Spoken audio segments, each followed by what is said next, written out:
Al cruzar las imponentes puertas, me encontré en un vasto desierto de figuras zarandeadas por el viento como trapos viejos que habían sido ya mancillados por la arena hace siglos. Aferré bien mi mano hacia la daga que me había dado el dios de la muerte y me había puesto bien la capa y las botas de serpiente a mi alrededor para sentirme cobijado de la imponente tormenta que estaba en este lugar. Sabía perfectamente dónde estaba. Estaba en el limbo, el primer círculo del infierno, el círculo de los no creyentes. Veía imponentes figuras que se habían negado de toda manera a creer en la fe de Cristo y estaban aquí condenados eternamente. A mi alrededor me di cuenta que había una pequeña aureola y me di cuenta que venía de mí. Alrededor mía había como un aro de luz, no parecido al aro de un ángel, sino más bien al aro de un santo, pero muy, muy tenue. Me di cuenta que eso era mi fe. Bueno, no era muy grande, la verdad, pero más que nada era, y sentía que esa fe había crecido porque había conocido a mi ángel. No sabía por qué, pero sabía de todas las formas posibles que esa era la respuesta. En este lugar los pensamientos se hacían realidad de una manera un poco extraña. Los sentimientos se transformaban en actos. Ese acto de sentirse no creyente, porque el círculo del infierno me estaba influenciando, hacía que poco a poco, cada paso, hacía que mi luz se hiciese más tenue, haciendo que esa luz que se encendió en el momento de entrar en la boca del infierno se hiciese más tenue. Yo no iba a permitir que eso pasase, así que me di prisa en buscar la bajada al círculo. Me di cuenta que había una imponente figura a lo lejos. Ese era el que juzgaba las almas y miraba hacia dónde caía. Ese ser era el señor de este círculo. Ese ser era Minos, el que juzgaba enrollando a las personas uno a uno sobre sí mismos las veces que sean necesarias para descender a su círculo.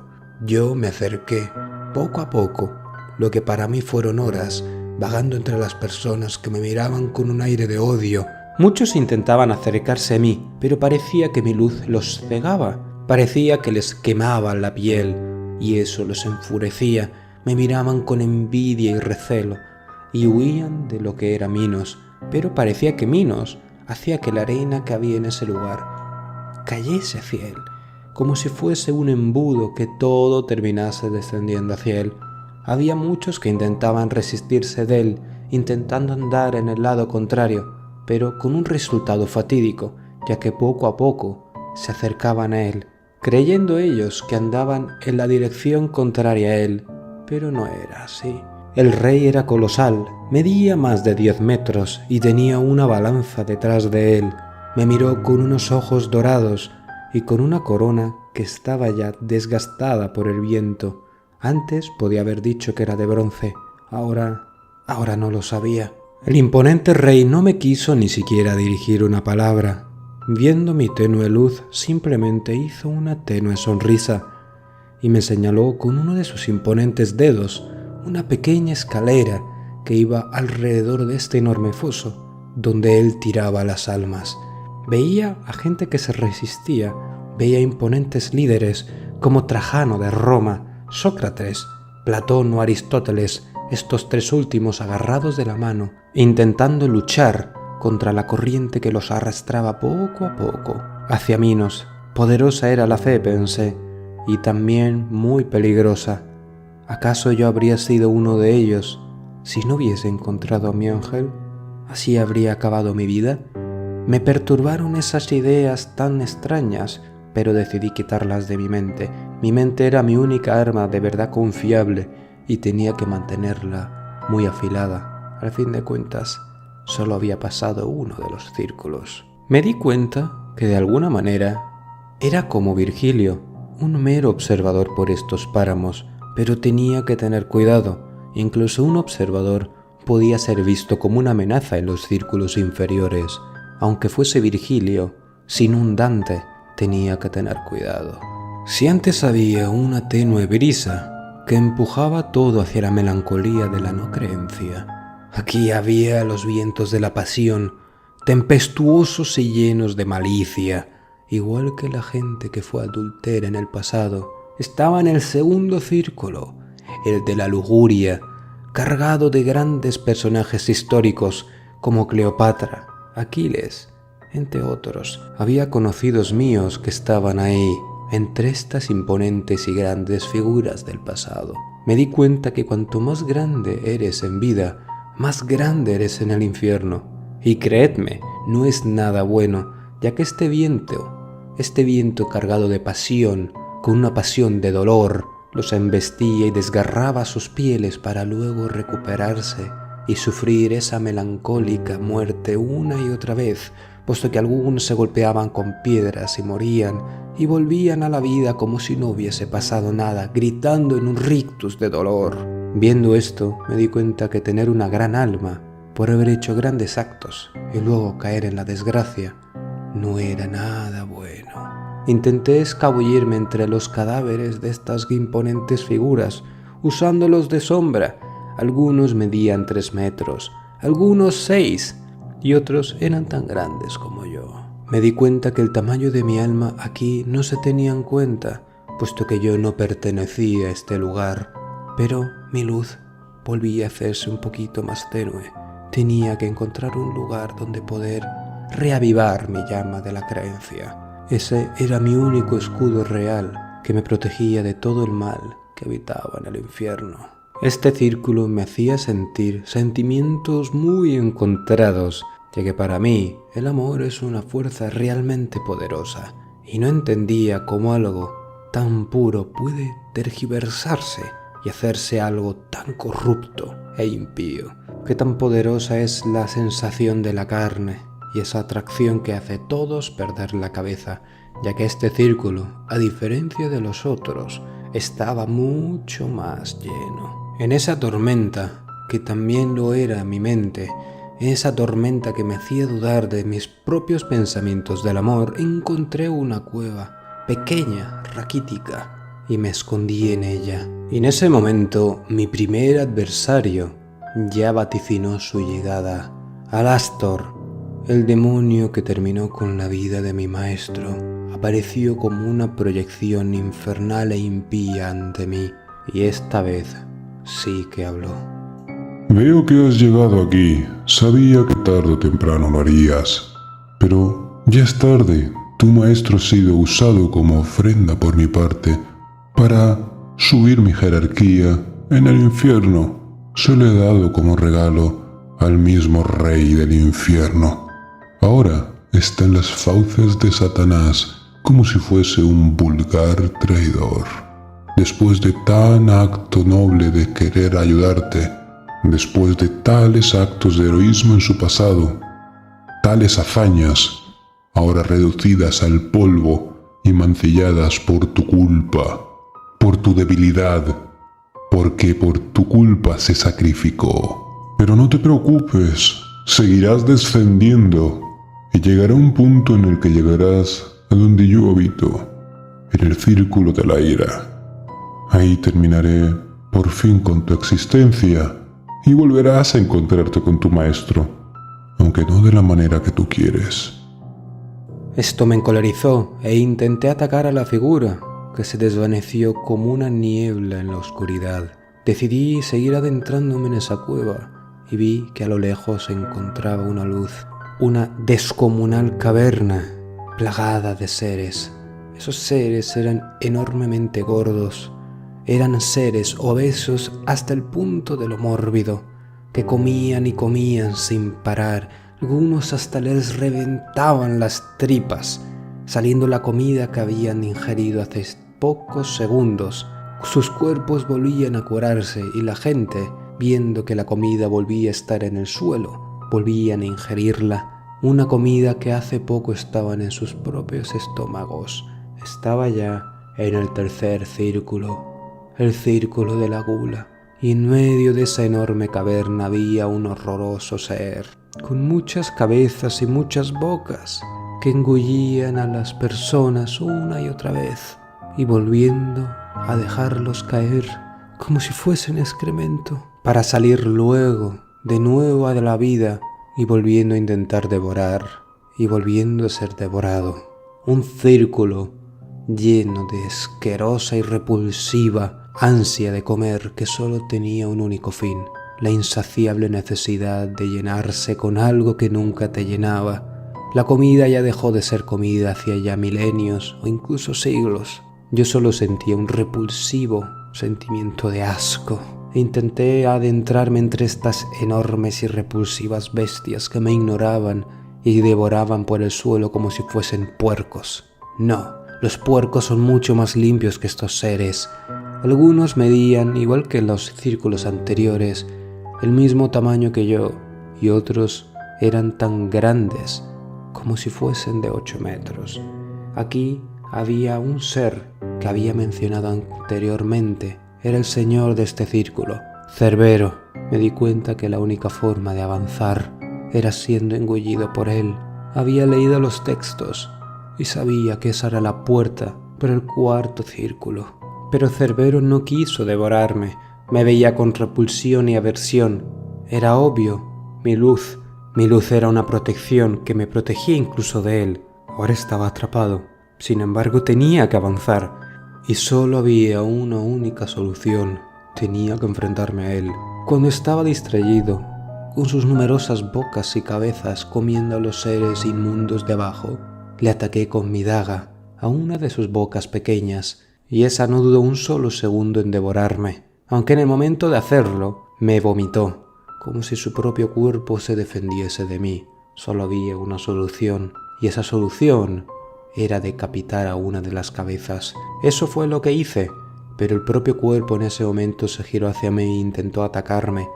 Yo terminé de decapitar a una de esas enormes y repulsivas bocas y entré por su tráquea. Sí, algo realmente desagradable, y me di prisa porque el ser estaba devorando de lo que antes era el cuello de su anterior cabeza, poco a poco acercándose a mí. Si no me llegaba a tragar, me destrozaría con esos poderosos dientes. Pero fue tarde, ya que yo llegué a entrar en su cuerpo, y en ese momento una luz entre todas esas vísceras cargadas de ácido fue mi salvación.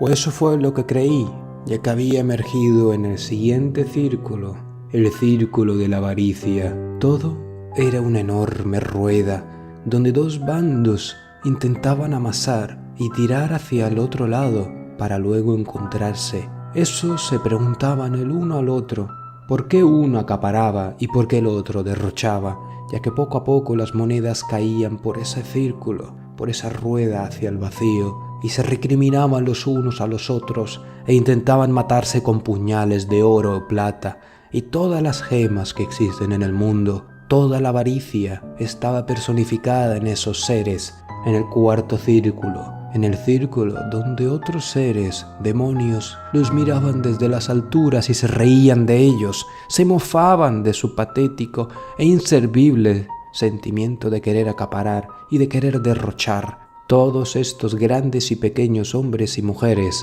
estaban flacos, decrépitos, aun cuando tenían joyas en su cuerpo, coronas en sus cabezas. Muchos reyes ingleses, alemanes, franceses, italianos, españoles, de toda la Edad Media, de todos los países del mundo, estaban aquí porque la avaricia los había llevado aquí, en un funesto y sin sentido círculo sin parar de avaricia.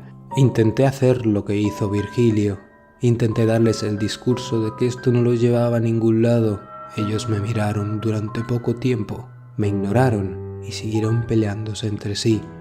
Y los demonios se rieron a carcajada limpia de mí, todos diciéndome que este no era mi círculo, que Alastor me esperaba abajo, que me iba a apagar. Y todos me llamaron Vela, porque mi luz se iba a apagar con un solo soplo. Se reían de mí, se mofaban de mi esfuerzo, diciendo que estaba condenado al fracaso. Yo los miraba con tristeza y les decía: ¿esto es todo lo que sabéis hacer? Sé que sois conscientes de que no me podéis tocar, porque entonces os enfrentaréis a la propia ira de vuestro hermano, y sois tan débiles que intentáis atacarme con palabras, porque vuestros actos terminarían en muerte, y sabéis bien que yo mismo os la puedo dar.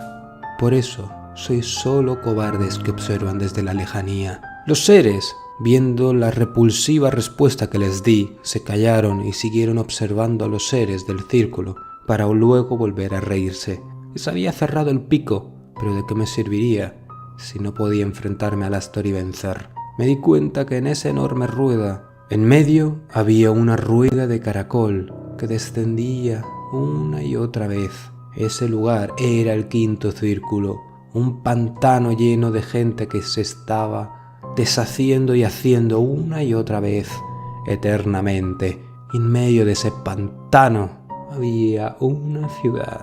Esa ciudad, mi instinto me dijo que era donde estaba Alastor, esperándome para enfrentarme en duelo singular, para así terminar con mi vida. Aquí es cuando ya los pecados tenían una forma tan abstracta que incluso la mente humana carecía de explicación, donde ya estaban los dos bandos, como si estuviesen custodiando una prisión compartida, viéndose con aversión unos a otros, hermanos.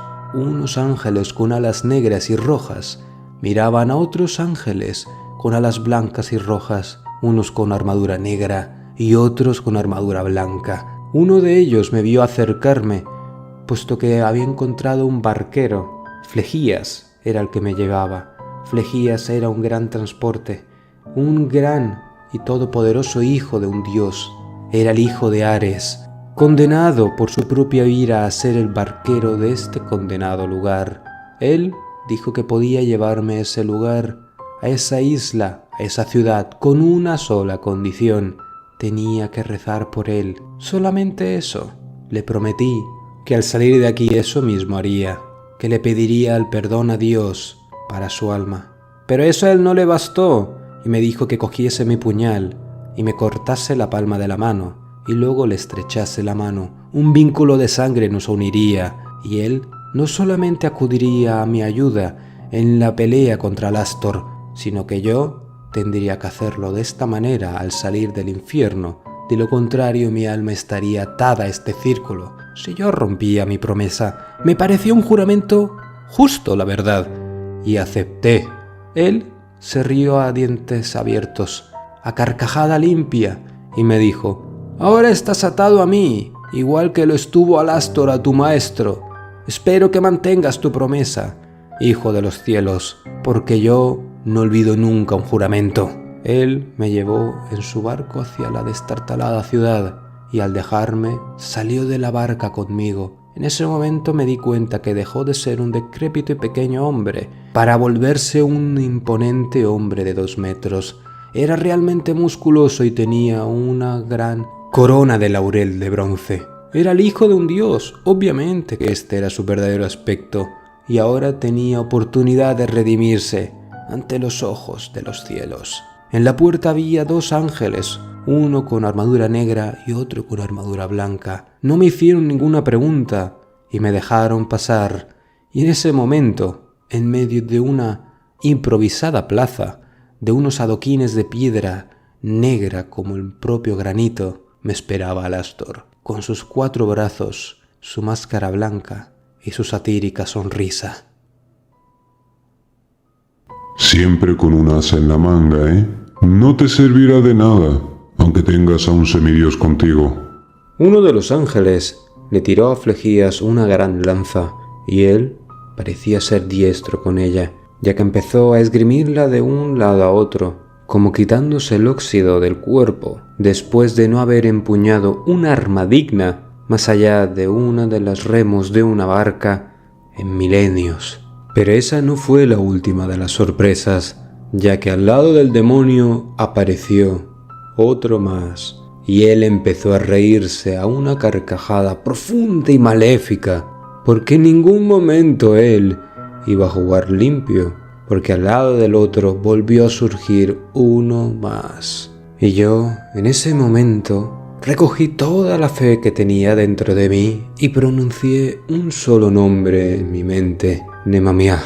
El nombre de mi ángel guardián hizo estremecer esos cielos rojizos y un rayo imponente surcó la ciudad. Ante mí estaba Nemamiah, mi buen amigo, pero no estaba solo en esta ocasión, ya que había un ángel que era casi 3 veces el tamaño de mi amigo. Creo creo que sabía quién es. Ese ángel me sonaba de algún lugar. Lo había visto en cuadros. ¿Ese era Lucifer? ¿Cómo podía ser eso verdad? Con una imponente voz, el Señor de los infiernos habló. A lo largo de los milenios, nunca he sido alguien que le gustase interferir con el orden natural de las cosas. Sin embargo, cuando el orden intenta ser descarrilado por alguien, tengo que interferir. Yo soy el carcelero de este lugar, igual que mi hermano gemelo, el utensilio de tortura, para que este camino pedregoso tenga un sentido. Por eso el Padre nos puso aquí, y tú estás intentando incumplir tu deber. Alastor simplemente miró hacia abajo resignado, aunque con una mirada furiosa. El gran príncipe de los infiernos no dijo una palabra más y salió volando por las mismas nubes de las que vino.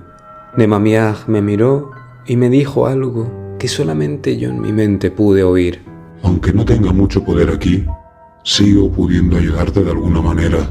Te he dado una ventaja en esta batalla. Aprovechala. Tras decir esto último, él también se fue, y después del cielo cayó un ángel con una lanza. Tenía una armadura extraña, tenía una armadura de bronce, y Flegía se puso pálido al verlo. Un carcelero, ¿eh? ¿Esos son nuestros refuerzos? El ángel ni siquiera nos dirigió la palabra, y por si fuese poco, ni siquiera nos miró. Él estaba mirando a los 3 demonios y eligió a uno de ellos. Nosotros hicimos lo mismo. En mi caso estaba armado solamente con ese pequeño puñal. Tenía que haberles pedido que al menos me lanzasen un arma. Y como si uno de los ángeles me leyese la memoria, me lanzó una de las lanzas que tenían en esa inmensa plaza. La lanza era, irónicamente, acorde a mi tamaño. Y la verdad es que me sentí muy cómodo al empuñarla. Alastor simplemente se rió. Los 6 nos miramos detenidamente los unos a los otros. Ninguno quería ser el primero en atacar, y ninguno quería caer primero. Pero, tras varios minutos de detenida pausa y estudio del oponente, yo fui el que hizo el primer golpe, ya que cargué hacia el imponente demonio, que me esperaba con una sonrisa perversa, como si tuviese otro as más en la manga. Y así lo fue, porque sus 4 brazos desenfundaron todos armas. Me era bastante complicado esquivar toda esa tormenta de ataques. Aún así, me mantenía el equilibrio y miraba cómo estaban mis otros 2 compañeros. Su suerte era distinta. Habían superado casi por completo a sus adversarios. Sin embargo, no creo que hubiese tiempo para que me ayudasen. Parecía que Alastor estaba a punto de superarme, así que tenía que usar el ingenio, algo tan característico en nuestra especie. Así que decidí coger el puñal y tirárselo a uno de sus pies, cosa que lo enfureció mucho, lo hizo que se agachase, momento que yo aproveché para perforar uno de sus brazos, aunque ese no fuese mi objetivo, ya que mi objetivo era su torso. Arrancándose el puñal y tirándolo hacia un lado, Alastor me miró encolerizado, y el combate se hizo muchísimo más intenso para mí. Ahora ya no tenía ninguna as bajo la manga, y él aún tenía 3 brazos que estaban trabajando por el cuarto, y los ataques eran aún más pesados que antes. Tenía que pensar otro plan, porque estaba viendo cómo esa lanza imponentemente celestial estaba empezando a resquebrajarse con tantos ataques a la vez. Volví a mirar hacia mis lados, viendo cómo mis compañeros estaban superando de nuevo los demonios. Sin embargo, todavía no habían terminado con ellos, y eso me estaba desalentando. Una de mis esperanzas era recibir ayuda por uno de ellos, permitiéndome tener una distracción para esta vez terminar con Alastor. Sin embargo, ese día había tenido suficientes milagros, y mi vida ahora dependía de mí mismo. Así que decidí hacerlo todo a una baza. Esa baza consistía en intentar ir por el lado muerto, por el lado que no tenía un brazo, Alastor. Eso pareció ser mi carta del triunfo, ya que al ir por uno de sus costados y en ese momento cargar por la parte baja, casi rozando el suelo, me hizo entrar por el punto ciego que era su perforado brazo. Él, sin embargo, con una de sus espadas, la del único brazo bueno que le quedaba en el costado derecho, me dio un golpe, pero no lo suficiente como para que mi carga no tuviese efecto, y yo, haciendo palanca con el propio suelo, hice que Alastor estuviese empalado por la lanza desde su costado, atravesando su marchito corazón y saliéndole por debajo de la clavícula. La sensación de euforia y felicidad me estaba invadiendo de tal nivel que estaba sintiendo como si mi propio corazón se estuviese marchitando y corrompiendo por ese monstruoso lugar. Sin embargo, templé mi mente y vi que mi adversario, lejos de estar terminado, ahora cerraba los 3 brazos hacia mí, haciendo una especie de dama de hierro, siendo yo el sujeto de pruebas. Parecía que había vencido, pero no sin una consecuencia final. Ahora no podía alejarme, ya que con el brazo perforado, él me tenía de manera tosca, el suficiente tiempo para ser perforado por los 3 ataques. Uno de ellos iba hacia mi cuello, otro hacia mi brazo y el otro hacia mi pierna. Decidí hacer el máximo sacrificio posible. Entregué mi brazo y mi pierna. Sin embargo, cuando intentó atravesarme el cuello, lo esquivé a última hora y la espada corta que tenía, lejos de atravesar mi cuello, atravesó su propio cuerpo y de esta manera, dando su último aliento, un aliento lleno de sangre que cayó por botones encima mía, para luego caer muerto al suelo, y yo con él, pegado a él, en una macabra parodia de un difunto abrazo. Después de eso, perdí el conocimiento. Tras despertar, porque sí, desperté, vi a Flejías delante de mí. Él había atendido mis heridas y parecía que me podía mover. El cuerpo de Alastor estaba al lado mío aún, y también la de los otros demonios. El ángel carcelero no lo vi por ningún lado. Sin embargo, Flejías me dijo que una vez terminó con su tarea, se fue hacia los infernales cielos del círculo de la ira para no ser vuelto a ver más nunca. Dijo que me había puesto unos vendajes que tenían un poder curativo celestial, que aunque hacía milagros y me ayudaba, tenía que tomármelo con calma. Decía que él no podía irse de este lugar, por eso el siguiente círculo dependía de mí. Pero no me iba a ir así como así. Iba a coger los cuernos de Alastor y los iba a cortar. Aun cuando nos volviésemos a ver en el futuro, quería que toda su vida tuviese el amargo recuerdo de haber sido derrotado 2 veces seguidas por la misma persona. Cogí una tela sucia que había en el suelo y la bañé en una de las fuentes impías que había en ese lugar. Pero, para mi sorpresa, las fuentes dentro de esa ciudad probaban ser puras, y los cuernos de Alastor, que ahora estaban siendo usados en mi pecho como si fuese una especie de trofeo, me daban una pequeña sensación de protección. De alguna manera mis músculos los sentía más poderosos y me sentía más protegido. Este lugar ahora me estaba imbuyendo de una fuerza que no había tenido nunca. Sabía que esto no iba a durar. Sabía que una vez cumplido mi cometido, iba a perder esa fuerza que estaba ganando. Pero no me importaba. Yo no era adicto al poder. Solo quería venganza. Y así fue como continué por esa marchita ciudad hasta encontrar un gran portón que al abrirlo parecía descender aún más hacia el siguiente círculo del infierno. El 6º círculo, el círculo de la herejía. Pero lejos de llegar a un lugar distinto, me di cuenta que estaba entre los propios muros de una ciudad, los muros de la ciudad de Dite. En la mitología de Plutón, aquí es donde los diablos y demonios vigilaban, junto a las erinias en griego, y también conocidas como furias en la mitología griega, a los herejes, aquellos que trajeron la división a la iglesia e hicieron que otros los siguiesen, pensando que era el camino de Dios. Este era un círculo parecido al primero, pero no por ello estaba exento de pecado. Los demonios hacían festines cortando, atacando y riéndose de los pobres desgraciados que estaban aquí. Y entre toda esa locura que me estaba invadiendo y me estaba consumiendo, haciendo que mi luz volviese a tambalearse, en el momento de dudar, una grácil figura descendió de los muros de la ciudad y se posó ante mí. Tú no tendrías que estar aquí. Sin embargo, hete aquí, un mortal caminando por el infierno, como si fuese el mismo Dante y Virgilio. ¿Qué haces aquí, mortal?, dijo con un tono cargado de ira y autoridad la imponente diablesa. Yo simplemente le dije que estaba en busca de un asunto pendiente que tenía con Satanás. Ella simplemente asintió y me dijo: si quieres hacer tu peregrinaje, solamente hay una salida posible para pasar por este círculo. Debes reconocer a uno de los pecadores, acercarte a él y orar por su alma. Pero tiene que ser alguien que conozcas de verdad. De lo contrario, formarás parte de estos condenados.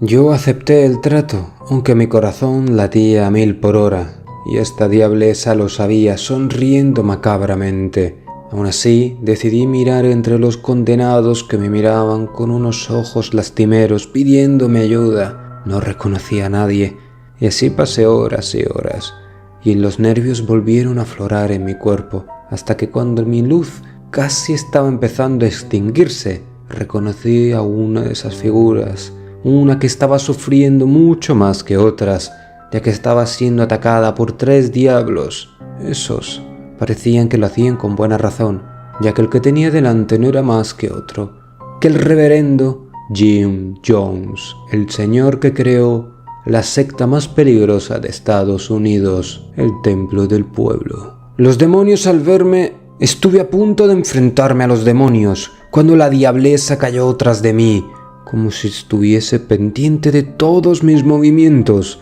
Los demonios se replegaron. Ahora estaba atenta a si el hombre me reconocía o no, y yo usé una treta y le dije: en ningún momento dije que no podía reconocerme la persona a mí. Yo sí sé quién es este hombre.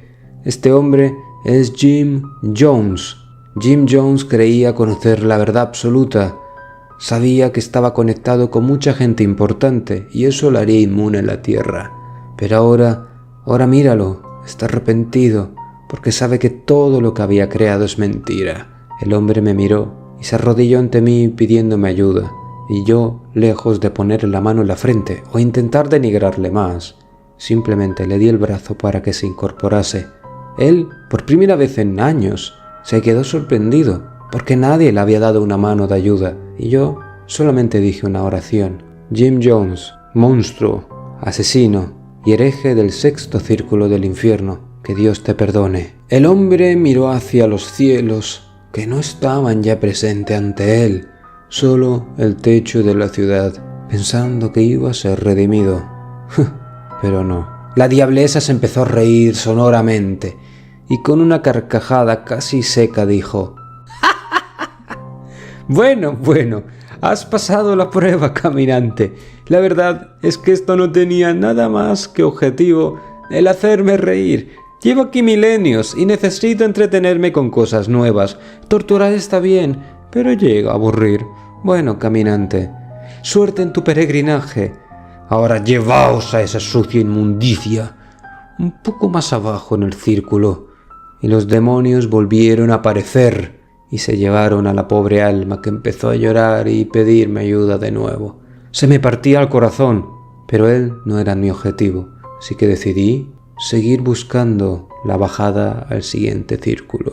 Y entonces encontré el descenso al 7º círculo, una gran grieta en el suelo que se provocó cuando el mismo Cristo murió.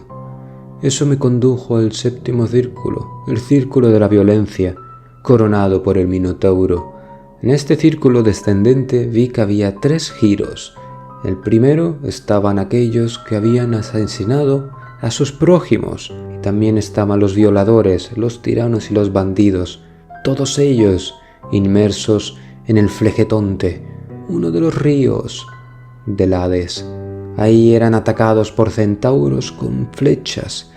Ellos gritaban por ayuda, pero todos ellos eran una y otra vez perforados por las flechas, que una vez les tocaba la carne y les perforaba, se deshacían en el agua para luego curar su cuerpo y volver a ser perforados por otros más. En el segundo círculo estaban aquellos que tenían dos categorías muy concretas.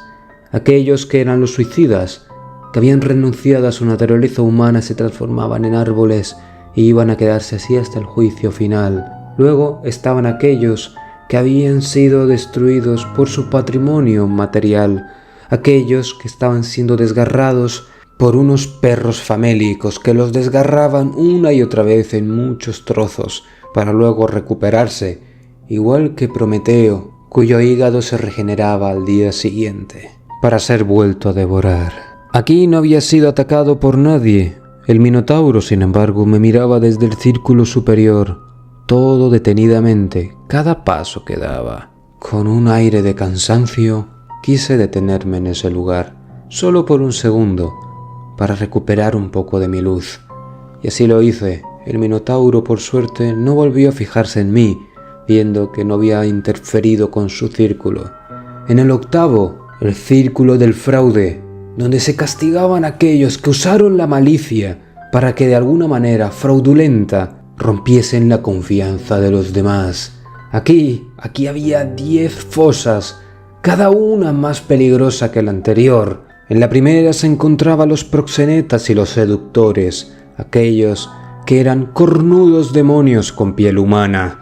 La segunda era la de los aduladores, que usaban sus obscenas palabras para ganarse los favores impíos en su vida anterior. La tercera era la de los simoníacos, aquellos que usaron sus oficios eclesiásticos para tener grandes beneficios materiales. La cuarta fosa eran aquellos que se denominaban adivinos y magos, lugar donde sus supuestos poderes no tenían poder alguno. En la quinta fosa, dentro de brea hirviente, estaban los malversadores, aquellos que tomaron provecho de aquello que no era suyo en cargos públicos.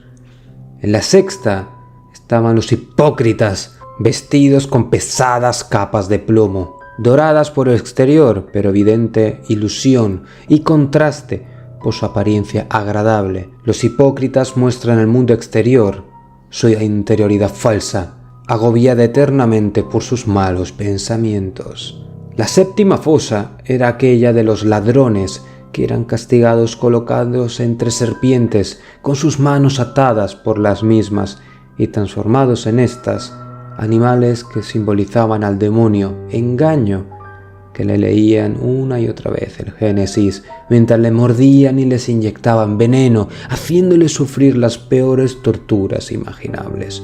En la octava fosa estaban aquellos que eran consejeros, que habían usado su viperina lengua para transformar todo a su imagen y semejanza, y por ello sus propias lenguas les ardían eternamente. En la novena fosa estaban aquellos que sembraban la discordia o la maldad por el simple placer de hacerlo, no como en el círculo anterior, donde estaban aquellos sectarios que creían tener la luz de Cristo. En la última fosa estaban los falsificadores, cuya propia vida había sido falsa, creando metales, personas o dinero, haciéndolos sufrir. Todos estos sufrían enfermedades inenarrables. Algunos tenían la lepra, otros la rabia y muchas otras enfermedades cuya parte del cuerpo se caía una y otra vez de sí. No conocía todo este tipo de enfermedades y la verdad es que no tenía interés alguno.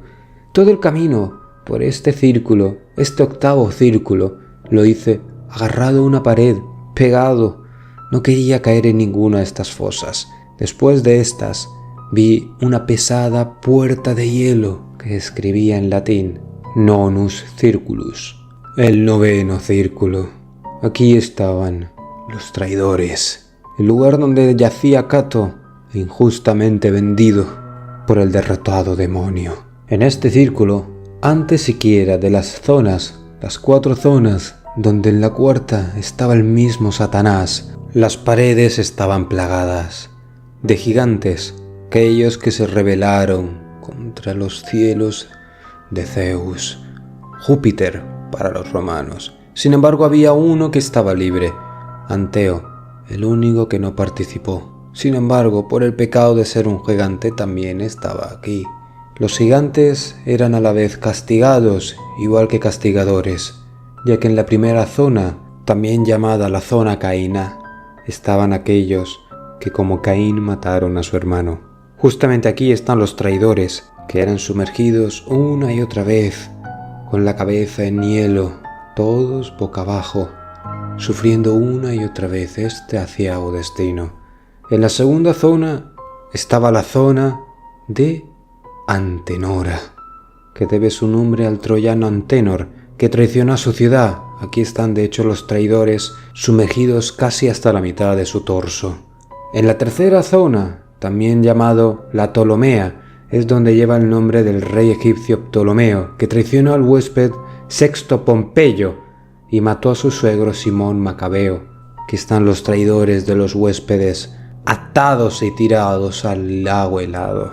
En la cuarta zona es donde estaba Judas, el que traicionó a Jesús, aquel que está siendo devorado, junto a otros grandes, en la boca del mismísimo Satanás, un colosal ángel con un rostro demoníaco que me miraba fijamente con sus 3 ojos.